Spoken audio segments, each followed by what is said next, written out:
क्या आपको भी अक्सर मुंह में छोटे छोटे लाल सफ़ेद से दाने हो जाते हैं या छाले जैसा कुछ हो जाता है जिनमें बहुत ही जलन पड़ती है, कई बार दर्द भी होता है? ऐसा कुछ आपको भी होता है?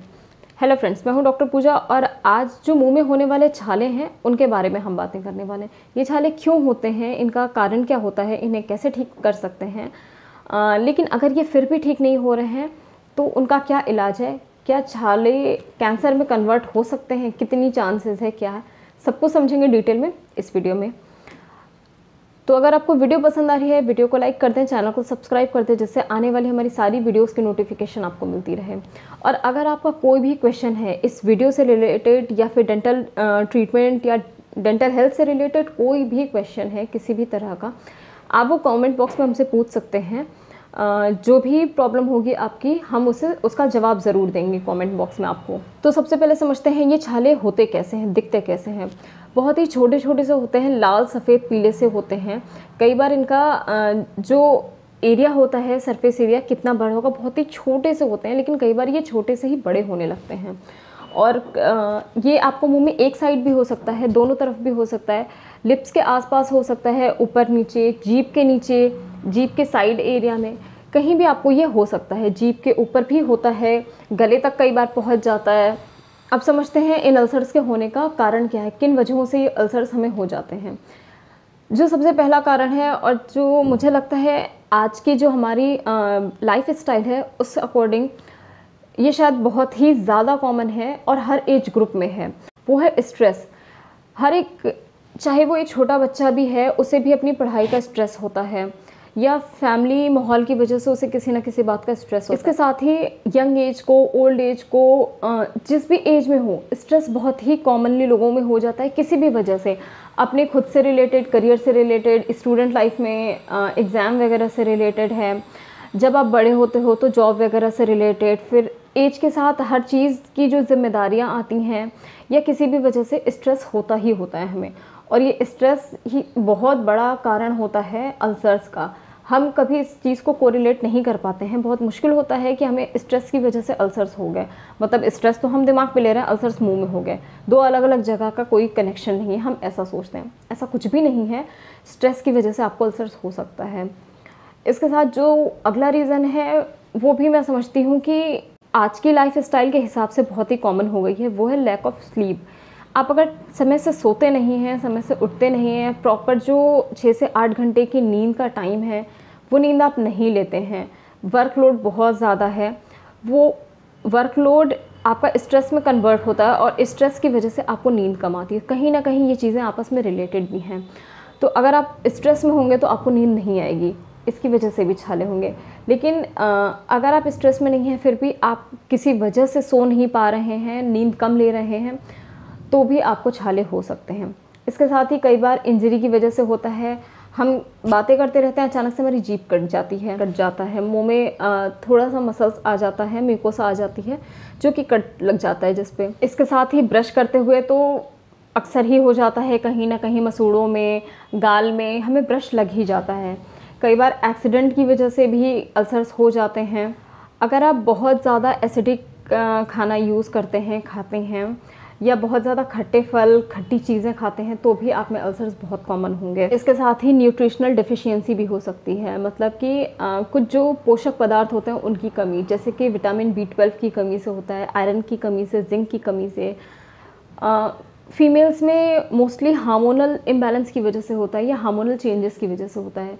मेंस्ट्रुअल साइकिल के टाइम पे या उसके आसपास, या जब स्टार्ट होता है या बीच में, कभी भी ऐसा आपको अल्सर्स का प्रॉब्लम हो सकता है हार्मोनल चेंज की वजह से। इसके साथ ही फीमेल्स में प्रेगनेंसी के टाइम पे भी अल्सर्स बहुत कॉमनली देखने मिलते हैं। अगर आपका डाइजेशन प्रॉपर नहीं है तो भी आपको अल्सर्स होंगे। किसी भी तरह का इन्फेक्शन होता है, बैक्टीरियल, फंगल, वायरल, किसी भी तरह के इन्फेक्शंस में अल्सर्स हो सकते हैं। अगर कोई दांत कहीं से टूट गया है जिसमें कि शार्प एरिया बचा हुआ है, या आपके दांत घिसने की आदत है जिसकी वजह से शार्प हो गए हैं दांत, किसी तरह की आप रिमूवेबल प्लेट लगाते हैं, या आपके ब्रेसेस के ट्रीटमेंट चल रहे हैं, जो दांतों पे तार लगते हैं, वायर वगैरह, उनके ट्रीटमेंट चल रहे हैं, तो भी आपको अल्सर्स हो जाते हैं, जो कि बहुत ज़्यादा पेनफुल होते हैं कई बार, और उसमें से ब्लीड भी होता है, क्योंकि जो शार्प एरिया वो बार बार उसे इरिटेट करता रहता है और वो अल्सर्स बढ़ता जाता है और उसमें से ब्लीड होने लगता है।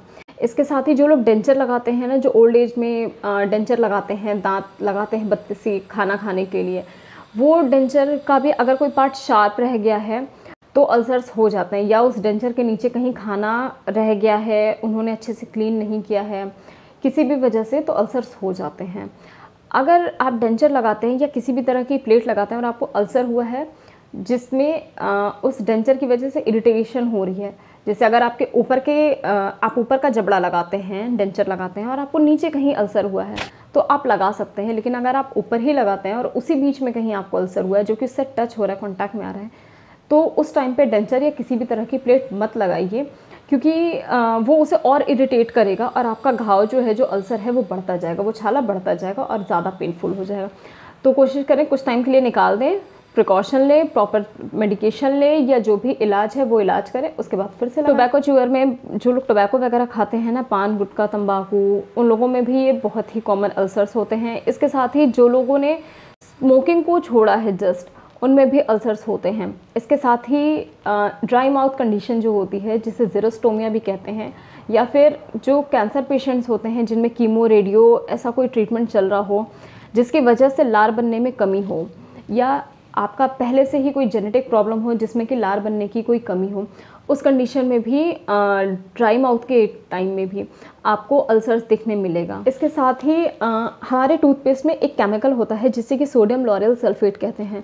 सोडियम लॉरेल सल्फेट के एलर्जी की वजह से भी कई लोगों को अल्सर्स हो जाते हैं। हमें समझ नहीं आता है कि हमारी हैबिट अच्छी है, हमारी डाइट अच्छी है, प्रॉपर प्रिकॉशंस लेते हैं, एक्सरसाइजेस करते हैं, हर कुछ कर रहे हैं, हेल्दी फूड भी ले रहे हैं, फिर भी हमें अल्सर्स बार बार हो जा रहे हैं।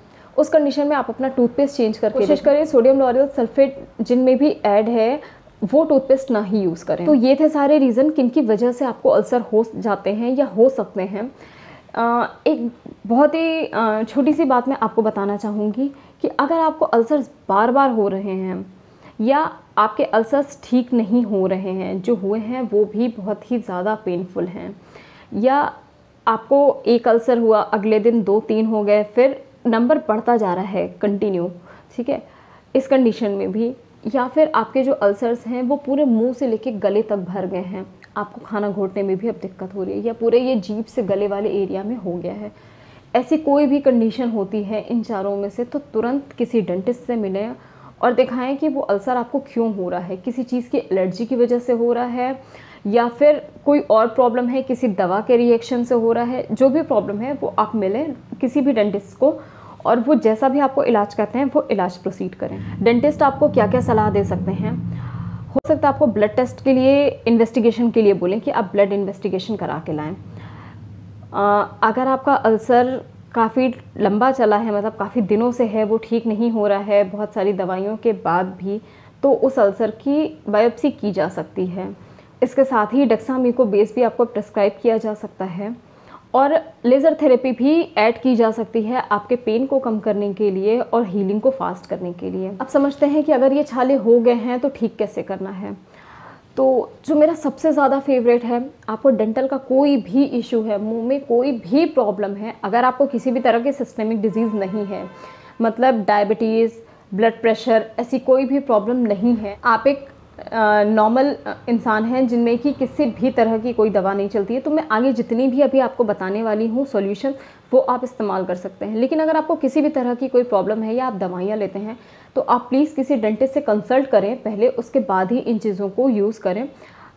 इसके अलावा अगर आप हमसे पूछना चाहते हैं तो आप कमेंट बॉक्स में पूछ सकते हैं या हमारा व्हाट्सएप नंबर ऐड है, आप उस पर भी हमसे पूछ सकते हैं। तो मैं बात करी थी जो सबसे पहला है मेरा, जो सबसे ज़्यादा फेवरेट है डेंटल यूज़ के लिए, वो है गर्म पानी में नमक। अगर गर्म पानी में 1 चम्मच नमक डाल के 1 गिलास गर्म पानी लीजिए, उसमें 1 चम्मच नमक डालिए और कुल्ला कर लीजिए। आपका कोई भी प्रॉब्लम होगा, चाहे दांत में कीड़े लगे हैं, कीड़े तो नहीं जाएंगे लेकिन टेम्परेरी आपको रिलीफ ज़रूर मिल जाएगा। मुंह में छाले हैं फिर भी आप कम से कम 5 to 8 टाइम कर सकते हैं। एक नॉर्मल हेल्दी इंसान भी दिन भर में 2 से 3 बार गुनगुने पानी में नमक डाल के कर सकते हैं कुल्ला। इससे मुंह पूरा साफ़ भी हो जाता है और किसी भी तरह के अल्सर होने की चांस कम हो जाती है। इसके साथ ही जो लोग डेंचर लगाते हैं उन्हें भी ये एडवाइस किया जाता है कि गर्म पानी में नमक डाल के कुल्ला ज़रूर करें डेंचर निकालने के बाद या डेंचर लगाने से पहले। इसके साथ ही आप गर्म पानी में हल्दी डाल के कुल्ला कर सकते हैं, मुलेठी डाल के कुल्ला कर सकते हैं, फिटकरी डाल के कुल्ला कर सकते हैं। फिटकरी का टेस्ट बहुत लोगों को थोड़ा सा अजीब सा लगता है, ख़राब लगता है। इसके साथ ही बेकिंग सोडा डाल के यूज़ कर सकते हैं। आप बेकिंग सोडा, हल्दी या मुलेठी का छोटा सा ना पेस्ट बना के थोड़ा सा और अपने अल्सर वाली जगह पे लगा भी सकते हैं, जिससे आपको रिलीफ मिलेगा। थोड़ा सा जलन हो सकता है इन चीज़ों से, लेकिन आराम आपको मिल जाएगा। इसके साथ आप हनी अप्लाई कर सकते हैं। अगर प्योर हनी आपके पास अवेलेबल है तो आप अपने अल्सर पे हनी भी लगा सकते हैं। कोकोनट ऑयल लगा सकते हैं। एलोवेरा जेल नेचुरल है तो नेचुरल लगा, या एलोवेरा जेल डायरेक्ट भी अप्लाई कर सकते हैं। अगर आपको छालों में पेन बहुत ज़्यादा है या ब्लीड हो रहा है तो आप उस एरिया में आइस भी रख सकते हैं। आइस से आपको बहुत ज़्यादा रिलीफ मिलेगा। अगर आपको छालों में पेन है तो आइबुप्रोफेन जो पेन किलर्स आते हैं वो आप यूज़ कर सकते हैं, लेकिन कोशिश करें कि किसी डॉक्टर से रिकमेंड कराएं तो ज़्यादा अच्छा है। इसके अलावा कुछ टॉपिकल जेल्स आते हैं, जैसे म्यूकोपेन है, स्माइल जेल है, ओरासोर करके नाम आता है। ये कुछ जेल्स हैं जो कि आप लगा सकते हैं, जिनसे कि आपकी ये छाले ठीक हो जाते हैं। और इन सब के साथ जो सबसे ज़्यादा ज़रूरी चीज़ है वो है कि आप सफिशिएंट अमाउंट में पानी ज़रूर पिएं। आपकी बॉडी डिहाइड्रेट होगी तो भी आपको अल्सर्स हो जाएंगे, इसलिए सफिशिएंट अमाउंट में पानी ज़रूर पिएं। इसके साथ क्लोरहेक्सिडिन माउथ वॉश यूज़ कर सकते हैं। मैंने पिछले वीडियो में आपको बताया था क्लोरहेक्सिडिन माउथ वॉश के यूज़ से आपके दांतों में स्टेनिंग हो जाती है, ब्लैक लाइंस हो जाते हैं, पर क्लोरहेक्सिडिन आप 2 हफ्तों से ज़्यादा यूज़ नहीं कर सकते हैं। अवॉइड करें, अदरवाइज़ आपकी दांतों की स्टेनिंग हो जाएगी। और जब भी टूथपेस्ट खरीदें ये ज़रूर ध्यान दें कि उसमें सोडियम लॉरेल सल्फेट ना हो। अब एक जो सबसे बड़ा क्वेश्चन है इन सब के बीच में वो ये था, जो हमने शुरू में भी थोड़ा सा डिस्कस किया कि क्या ओरल अल्सर्स कैंसर में कन्वर्ट हो सकते हैं, तब्दील हो सकते हैं। बिल्कुल, बहुत ज़्यादा चांसेस होती हैं कि ओरल अल्सर आपके कैंसर में कन्वर्ट हो जाएं। इसलिए अगर आपको अल्सर कोई भी छाला होता है वो अपनी साइज़ में कंटिन्यू बढ़ रहा है, उसकी वजह से आपको पेन है, वो दवाइयों के बाद भी ठीक नहीं हो रहा है, तुरंत किसी डेंटिस्ट से मिलें और उसकी वजह क्या है वो समझने की कोशिश करें और उसे जल्द से जल्द ठीक करें। तो ये था आज का ओरल अल्सर से रिलेटेड वीडियो। उम्मीद करते हैं ये वीडियो आप लोग के लिए हेल्पफुल होगा। वीडियो लाइक कर दें, चैनल सब्सक्राइब कर दें, जिससे आने वाली सारी वीडियोस की नोटिफिकेशन आपको मिलती रहे। बहुत जल्दी मिलते हैं आपको अगली वीडियो में। तब तक के लिए आप सब घर पे रहें, स्वस्थ रहें, सुरक्षित रहें। Thank you so much.